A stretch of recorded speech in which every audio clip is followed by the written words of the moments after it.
Well, good morning on the West Coast and good afternoon on the East Coast, and welcome to this week's edition of 30 Minutes to Better Business Results. We're the show that works with business owners, executives, and sales organizations to accomplish goals far faster than ever expected. We know that there are over 53 million freelance contractors in the United States. We've got lots of people that are out there starting a business, a lot of startups, and we're here to provide some information, some knowledge, and to help you identify 3 action items each week to advance and move your business farther faster. Today I want to introduce JB. He's our production manager. What's going on, Coach? Thanks, JB. I also want to remind the audience that the Q&A feature on Google Hangouts is available. So if you have any questions and you want to type those in, we'll be able to see those and be able to answer your questions. So today we're going to introduce Jason Sabaugh. Jason's a young financial professional with a large global bank. Jason, thanks for joining us today. John, thanks for having me. Go ahead and have a seat. Thanks.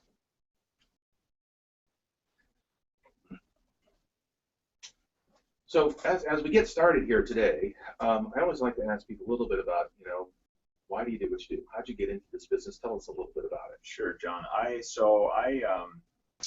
originally got into financial services working in insurance. So I was in sales and was wholesaling employee benefits, and it was a great job. Being in sales, you get to be out of the office, you get to be out interacting with people, having relationships. It was really what I like to do. But the challenge with sales is that every year you're kind of resetting back to zero. And I was really interested in getting into a business where I could truly build a book of business and have some lasting client relationships and kind of build equity in what I was doing. So made that transition recently, and it's haven't looked back since. It's been really great. So you and I have had different conversations, and I know that you're very big onto relationships. But when you talk about your purpose, and building relationships, why is that important? I think it's important just because A, I enjoy people, but B, I think it's in any line of business, really, it's about establishing trust and making sure that when you meet someone and build a relationship, the business is almost secondary to that. I think, in my experience, it's always relationship first. I want to get to know someone, and we can feel each other out and just kind of understand, if there's a personality fit, and if and when there is, then the business is almost secondary to that. So when I talk about building relationships and trust, and certainly that makes it very valuable. Why is it that building relationships is so important to your business? Well, at the end of the day, we're managing people's wealth, and they're relying very heavily on us to reach a lot of their financial goals. And as such, it's very important.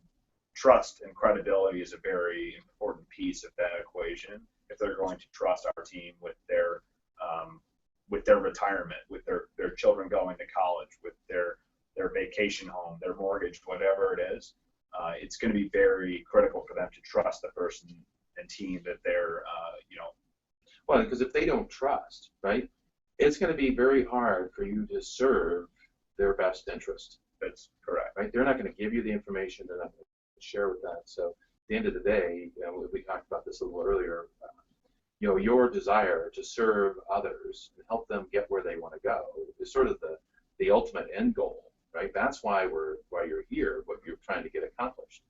And obviously, if we don't have that relationship and if we don't have the trust, that's going to be pretty difficult. Correct. Right? Uphill battle. Yeah. So recently into financial services, and what are you trying to get accomplished this particular year? You're trying to obviously grow your practice, meet people. What are the goals? Yeah. So all my efforts right now are about 90% of my efforts are devoted towards growing my practice. So out making new relationships, doing a lot of networking, and trying to ultimately grow the business. And that's obviously from a client perspective. I want to bring in new clients, but I also want to make an impact in the community and get to know leaders and just kind of become more present here in Orange County. I only moved here down to Orange County a year ago, so I'm just kind of getting the lay of the land and spending all day, every day out of the office in front of people, trying to fill every day with a breakfast, a lunch, and a happy hour. So for me, it's all about filling my calendar with face-to-face meetings and having everything else fill in between. All right. So growing, and acquiring customers, big key effort for you right now. So what are the 3 biggest concerns that you have right now with being able to grow and increase your practice and be able to serve more?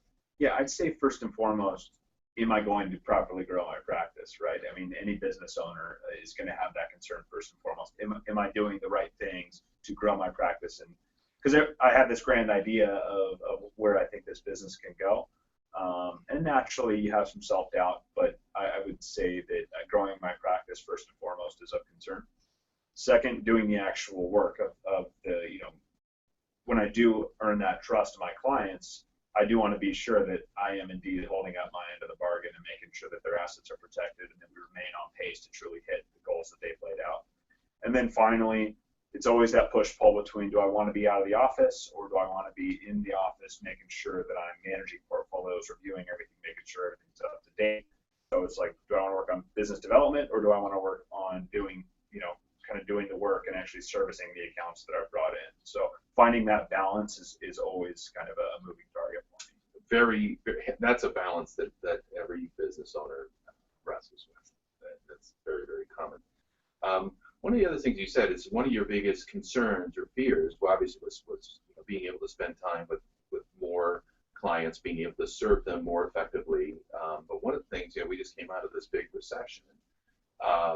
Tell me about your thoughts and what your plans are. Yeah, there's a lot of fear in the marketplace. I mean, a lot of folks are fearful. They've heard the horror stories of those who retired in 2008, and then all of a sudden their account balances dropped 20%. That can really shake things up, and there's a lot of fear in the marketplace. But we've seen actually a positive effect from our perspective, and that people are looking. They're now, maybe they were trying to manage it on their own before, but they're seeing that maybe professional help and finding a true professional who's going to watch my portfolio all day, every day, and serve my best interest, someone that I trust. We've seen that there's been an uptick in interest in finding professional guidance. Well, and I even the pros had some tough years during that time period. Although there's a lot of arguments made that they were able to reduce the damage, right, to some degree, or maybe even to a large degree. And so, what are we doing today? What's the industry doing today to not let that happen again? Yeah, well, I think there's a lot of regulations that have been issued to ensure that there's proper consumer protection. And also, we found that with our particular practice, usually in a downturn, we see an increase in client interest and prospect interest, because they're looking for someone who's been doing it and has a proven track record, and it's going to properly diversify their holdings and financial portfolio to ensure that they are prepared for whatever is to come. No one can truly predict the markets. I'm not going to sit here and say that I can tell you the next downturn. I'm sure, like a broken clock, right? It's right. It's correct twice a day. So it's no one can truly predict the markets, but we can take very calculated positions and make sure that we're taking proper precautions to ensure that whatever happens, we're trying to kind of lessen the blow. Yeah, and at the end of the day, your relationship and your promise to your clients is what you're going to do. That we're going to serve their best interests, and we have a proven track record of doing it, even in light of the recent economic crisis. Okay. So one of the things we talked about in the questionnaire that you provided to me is identifying and determining what the ideal client is for you, right? And so I've got a little document here that I use for a minute, and I'll give this to you so you can finish it off. But it's about clarifying and defining your prospects. We call it creating your avatar, and the source is Jeff Walker's product launch formula. But it's got a bunch of great questions. So who is your prospect? And we'll go into this in just a minute. What does your client really want? What are their top fears and frustrations? So if we started with that, how would you define your ideal prospect? So my ideal prospect is what I call the future wealthy. So the emerging professional, those who might not have their wealth yet, but are on the trajectory and on the path to ultimately get there. A lot of advisors, a lot of great advisors out there, they want to talk to someone once they're wealthy. Give me a call once you've made your millions, hey, and then I'll help you manage it and try to grow it faster and help you distribute it, be tax efficient and everything, which is all great. Those are all essential services. My approach is a little different. I'm trying to go a step forward, and I want to talk to someone who has a high likelihood of getting to that point, but might not be there yet, and then I can talk to them earlier in the stages and A, hope to accelerate that process, and B, hope that we are, help that guide them and make sure that they're making good decisions along the way. Okay. Okay.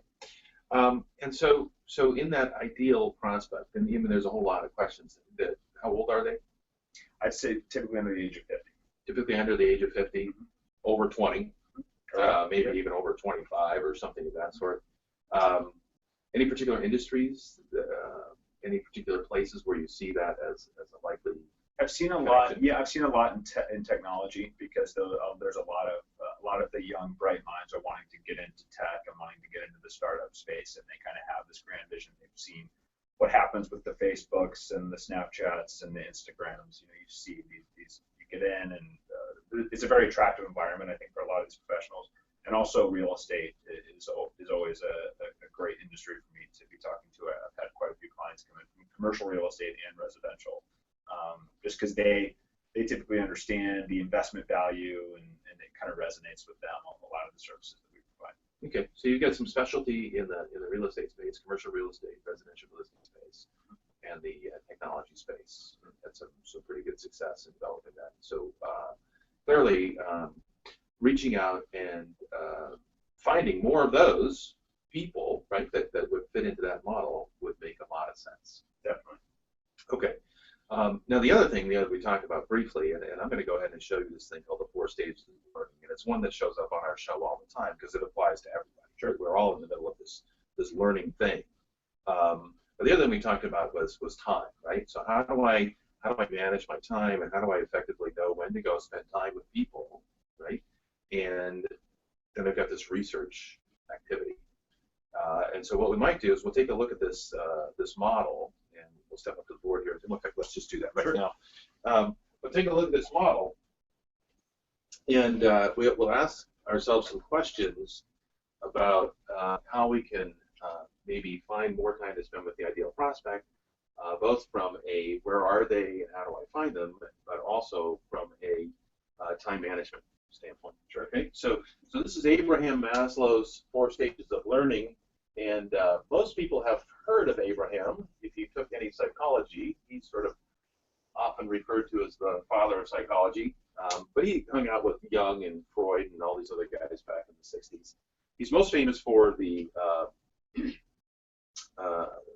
self-esteem triangle. Okay? So, but he was also very instrumental in this thing called the 4 stages of learning. And a lot of people play a role in this, but if you Google Maslow, he'll show up on this, as well as the hierarchy of needs. Okay, so we use this one all the time because people are in this learning cycle, this learning process all the time. So we're going to draw the this is the learning curve, right? And so this is pretty cool because this is a demonstration tool that was taught to me by Brian Tracy. And he does a really good job of just kind of explaining the stuff. I'm able to share that. That's a part of the focal point training that I got. So stage 1 over here is where we talk about, unconscious incompetence, right? What's another term for that? Don't know what you don't know. You don't know what you don't know, right? And so there are some clients out there that don't know that you exist. Right? There are some prospects and people that might be interested in it, right? Now, there are also some different ways that for managing your time and scheduling things that you're probably not aware of at this particular point in time. So how do you move off of this space? Well, before we go into that, I'm talking about that. The next step here, right, is one what we call conscious incompetence. Okay? And this means that you know something exists, you just don't know how to get it, right? Now this here I look at and I say this is one of the most complex places to be, right? Because you don't know what you don't know, right? How do you move off of that space? Good question. You get out and learn and try to expose yourself to different opportunities. Absolutely right. Learning and exposing yourself to different opportunities because it takes some stimulation from an outside source, right?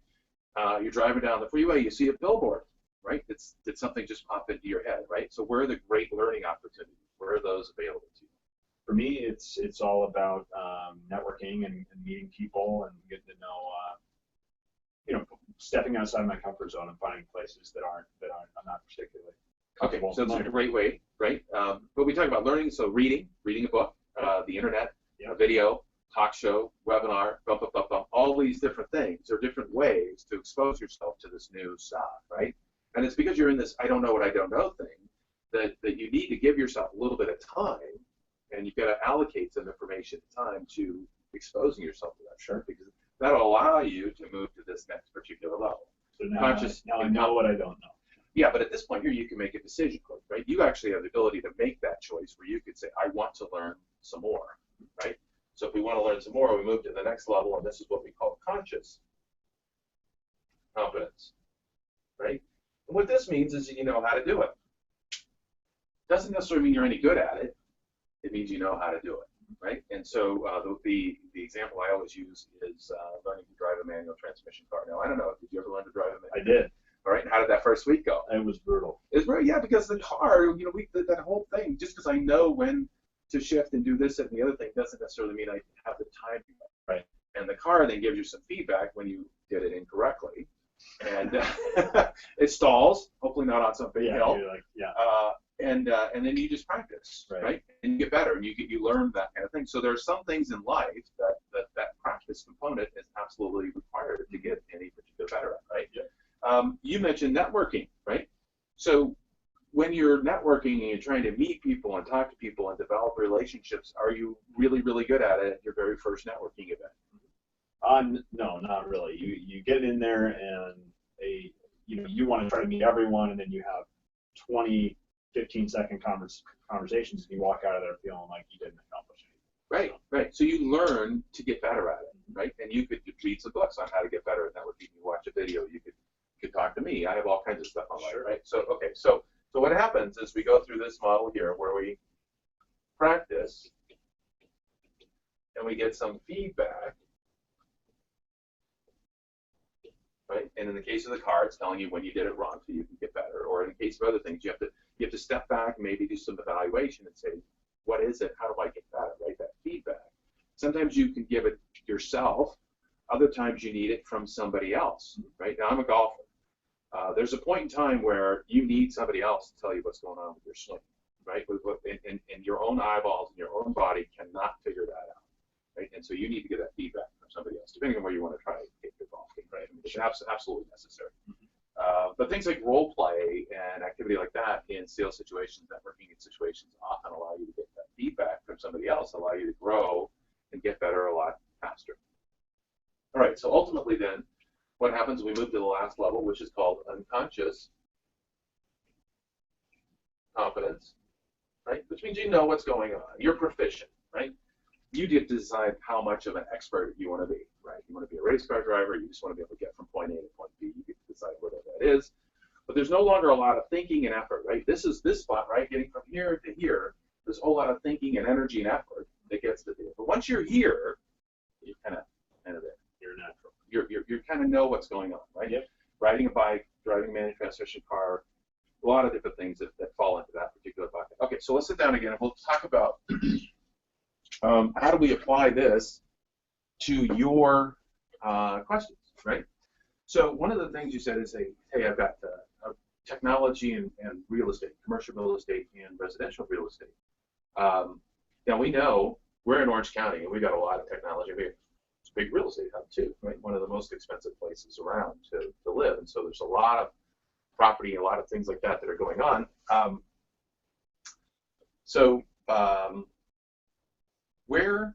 There's going to be people that don't know you exist, right?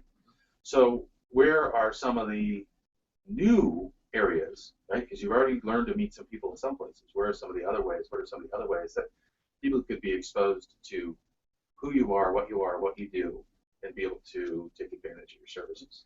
I think that further perpetuating my professional network is always important. So attending some events that they might attend is always an opportunity. I think asking for introductions, leveraging LinkedIn. So LinkedIn, social media. Yes, definitely. Yeah, LinkedIn's great for identifying in my particular area who might be commercial real estate or who I know who might be connected to people who are in commercial real estate. So that's usually a great opportunity for me to kind of put together a refined list of who I think I'd like to be in front of, and also discover events. I mean, oftentimes social media has list out events, and also we'll have informative videos like the ones you've been posting. I mean, it's a great resource for prospect discovery. So social media marketing, with really identifying people of like interest, people that might be connected. And again, you're looking for probably more people that are on the young side. I mean, you mentioned that sort of the pre-wealthy, the people that are working and want to get there, right? And I really like that in the sense that a lot of financial advisors that I work at, they really say, listen, that we need to have people that have a certain amount of reserves or cash liquidity in the bank. And you're saying, hey, no, that's not it. That's not what my deal is right now. I'm young. I'm starting this practice. This is where I want to go. That sort of makes you a little bit on the unique side. Definitely. Yeah. And a lot of the global banks are moving further and further. Minimums are increasing and increasing. So there is a real opportunity there. And there's not only for me, but also for these clients. So for these prospects, there's a lot of opportunity for them. They have the advantage of time. Like there's a lot of fear in them, like I said earlier, there's a lot of fear in the marketplace that perhaps they could lose everything, or even if they have very muted returns, they have the advantage of time and compounding.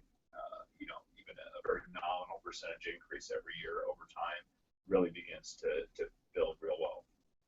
So what are some other ways, or do you have any other ideas or thoughts on how you could get in front of, make more people aware of who you are and what it is that you do? I think opportunities like this are always great. I mean, this is a great opportunity for me. I would say, I keep going back to network, but it's been effective for me. And asking for introductions to fellow professionals, I think, is always great. And I think a very important point is that when you have these meetings, it's never a hard sell, right? I'm never having a conversation with them and trying to pitch them very heavily on what I do. Most of my conversations are networking based. I want to tell them what I do 50% of the time, but 50% of the time I want to hear what they do. And doing a lot of listening, I think, is very important in these meetings. And then from there, if it's a fit, great. If not, that's okay. They go tell the good word about me, I go tell the good word about them, and I just think that closed business is kind of a byproduct of having quality relationships and a solid network. Okay. So going back to our chart here, right? And we're going to we want to come up with 3 action items for you, things that you're going to do differently. Yeah.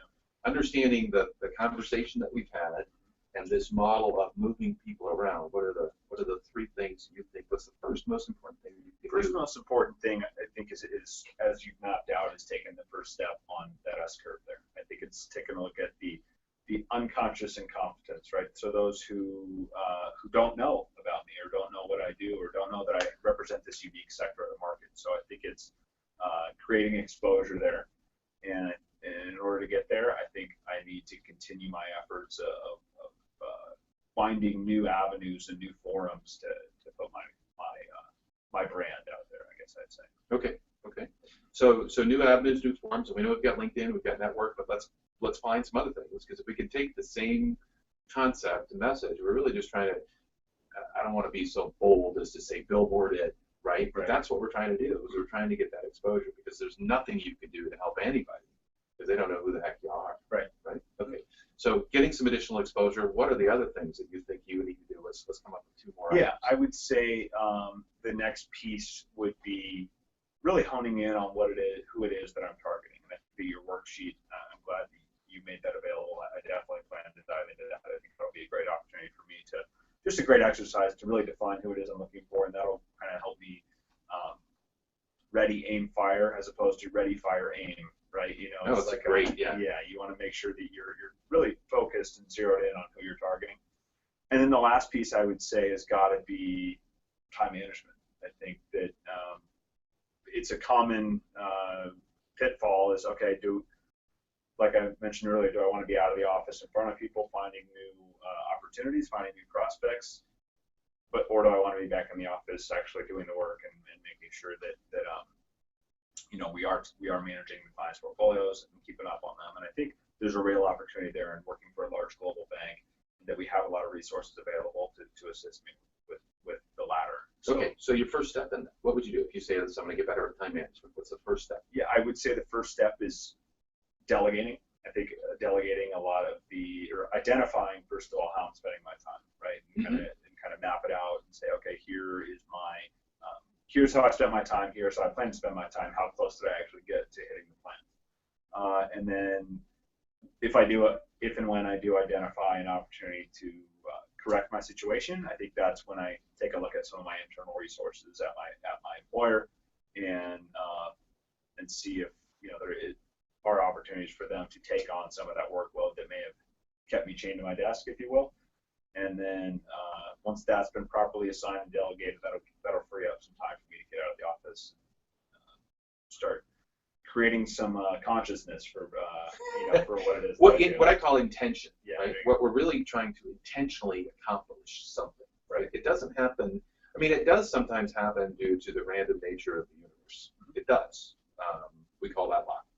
The other part of it is, we intentionally set out to get better, be more effective. And so you've come up with three things. You've come up with increased exposure, come up with some different ideas there.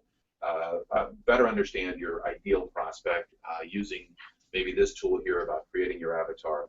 We'll talk about that before we finish. And then the last one is time management. All right, so here's the big question that comes after all of that, right? So when are you going to start working on that stuff? About a half hour, right? Okay. Yeah. And how much time do you think you need to allocate to kind of move that? You got three things, right? Certainly you can't do all three at once, so maybe you got to figure out which one you're going to work on first, sure. Yep. right? And then if you're going to get anything done, you're going to have to allocate some time to it. Right? So how much time do you think? Take the time management one, right? How much time would you think you need to? You said identify what it is you're spending your time on today. Right. How would you do that? Yeah, I would go about it and maybe look historically about what I've done and also look what I have scheduled coming up. I think that in terms of quantifying the amount of time it'll take, I imagine it's always going to be a living, breathing process, right? So it's never just going to be a one-time thing, sit down, and it's going to be fixed. I would say that it's kind of an investment in my business. I kind of invest time into sure, I'm not out there, it's not a revenue generating activity that I'm doing by sitting down and doing this, but the future revenue and future potential that it's going to produce, it makes it all worth it. Oh, giant, yeah. And so I'll give you an analogy that's always fun, right? So when people want to save money, they work with a financial planner, right? The idea is to do a study of where you spend your money, right, down to the last penny. And they say, hey, keep track of where you're spending all your money, right? And then if you're spending a bunch of money at Starbucks or lattes, we can switch that around and make an investment and do something special that over the long run would make a big difference in their life. And that's something you do with them all the time. So I coach people in the same fashion from a time standpoint, right? Keep track of where you spend your time. At the end of the day, right, for a week, start a little journal and write down the things that you did that day. Right? And then you have a list. And from that list, now you can decide, oh, I want to do more of this, I want to do less of this, I'm going to stop doing this, I'm going to start doing this, I'm going to delegate, I'm going to do all those other kinds of things. And so this is a little thing that you can do. It'll probably take you 10 minutes at the end of every day and just write it down, right? And that's a good starting point for that kind of thing, right? All right, so you got these three items, you got a good starting point, got all that stuff. Now, how are you going to make sure that you actually do this stuff, right? Who's going to hold you accountable? It's a good question. I don't really have anyone to stay on me and do it. I think that the prospect of tapping the potential of what my business could be, I think that you would hope is enough to keep me engaged and keep me with my eye on the prize. Well, it is, but I can tell you a lot of people have said, I really need to do this, I really need to do that, and then at the end of the day, at the end of the week, they look back and go, darn, I didn't get that done, and then kind of move on. So one of the things from an accountability standpoint, and the challenge we run into is that we always give ourselves a free pass. I didn't feel good. I had to go to the gym, this person called, that thing happened, this thing happened. And we make these little split-second decisions all the time, and at the end of the day, we find out that we didn't get what we really wanted done. And essentially what it is change is hard. Change takes energy, change takes effort. It's like water trying to flow uphill, right? It naturally flows downhill. It doesn't want to do that. And so nature's course is to take the simple and easy path. The simple and easy path is what we already know, right? Learning something new is a whole heck of a lot harder. And so our brain, our model, this is actually proven fact, wants to shift into the simple and easier patterns all the time. So we have to create things that allow us to shift into the change model, and we need extra help. So the string around your finger, I mean, that's where that comes in, right? I need to remember to buy the milk. That's the thing that you're trying to get done. when and I'll just tell you, when I quit smoking cigarettes, it's been 15 years now. I quit in 2000. One of the things I read was tell somebody else that you're going to quit. Right. And give yourself a date, right? Because it's a lot harder the next time you see them to say that you didn't get it done. Right. Right. So there's a little bit of another motivating factor. Tell your married. Yes. Yes. Wife. Tell your wife. These are my goals. Hold me accountable to these kinds of things. That's a good idea. So I mean, it's just different ways that we could do that. All right, we've reached the end of our time. I really appreciate your joining us today. Thanks, John. It was a pleasure. Thanks for having me.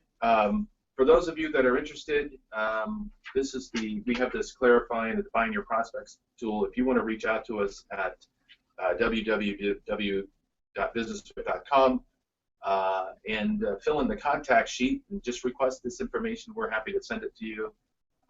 If you'd like to be a guest on the show, you can reach us on the same website and request being a guest on the show. We'd love to talk to you. We'd love to have you. Until then, we're going to sign off.